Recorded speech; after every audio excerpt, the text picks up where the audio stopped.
Hello friends, अब हम देखेंगे स्ट्रक्चर ऑफ द एटमॉस्फेयर कि एटमॉस्फेयर का क्या स्ट्रक्चर है। Our atmosphere is divided into 5 layers starting from the Earth's surface. These are troposphere, stratosphere, mesosphere, thermosphere and exosphere. इसमें बताया जा रहा है कि जो हमारा एटमॉस्फेयर है डिवाइडेड है 5 लेयर्स में।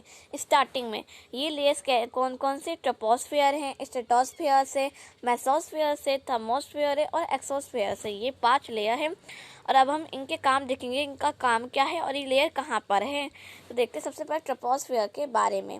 सबसे पहले हम इस फिगर में देखते हैं कि इस फिगर में हमें बताया जाएगा कि ट्रोपोस्फेयर कहाँ पे है। तो सबसे नीचे ये है हमारा ट्रोपोस्फेयर, यहीं पे माउंट एवरेस्ट भी होता है इसी लेयर में।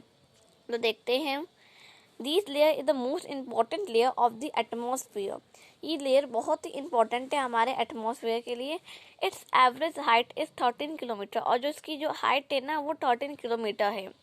The air we breathe exit here, जो हम सांस लेते हैं तो वो इस यहीं पे एग्जिट कर पाते हैं वही एयर।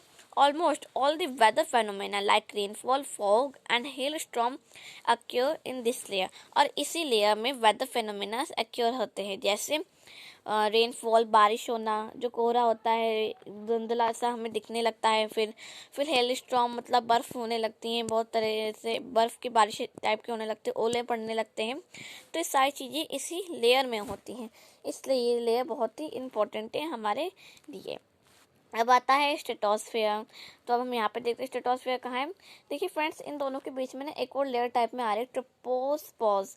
ये बताई जा रही है कि कहाँ से ट्रोपोस्फेयर की बाउंड्री खत्म होकर कौन सी दूसरी लेयर की बाउंड्री स्टार्ट होती है। तो ट्रोपोस्फेयर की बाउंड्री खत्म होकर यहाँ पे एक नई लेयर की बाउंड्री स्टार्ट होती है जो कि है स्ट्रेटोस्फेयर। तो अब हम इसके बारे में पढ़ते हैं।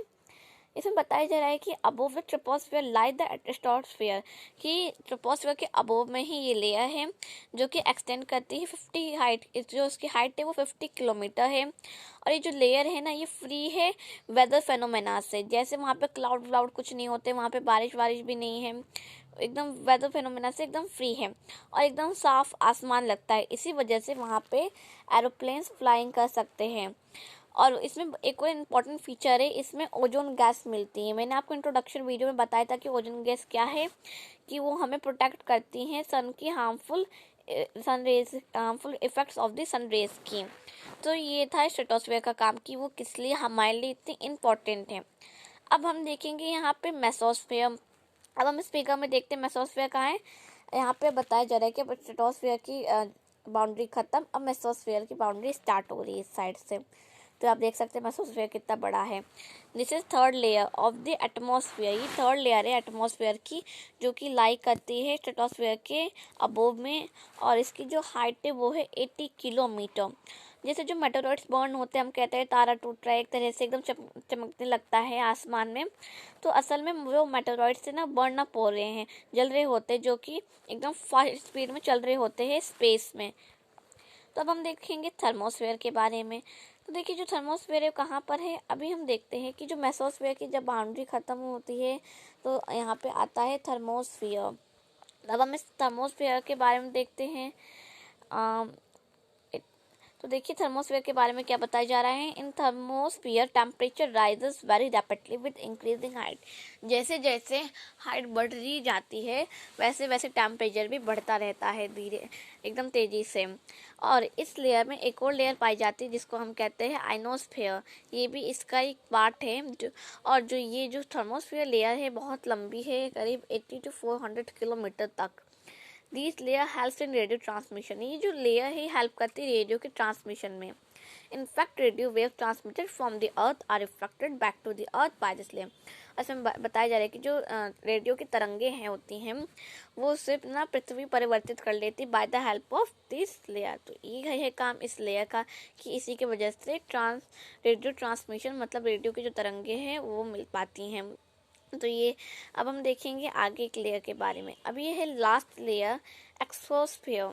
अभी एक्सोस्फेयर का क्या काम होता है तो अभी हम फिगर में देख लेते हैं कहाँ है। सबसे ऊपर लेयर है यहाँ पे बिल्कुल। तो देखते हैं अब आप देख रहे हैं कि और लेयर्स के मुताबिक बहुत पतली लेयर लग रही है ना। तो अब हम इसके बारे में देखते हैं क्या बताया गया है। ये सबसे अपर मोस्ट लेयर है एटमॉस्फेयर की, जिसे हम एक्सोस्फेयर कहते हैं।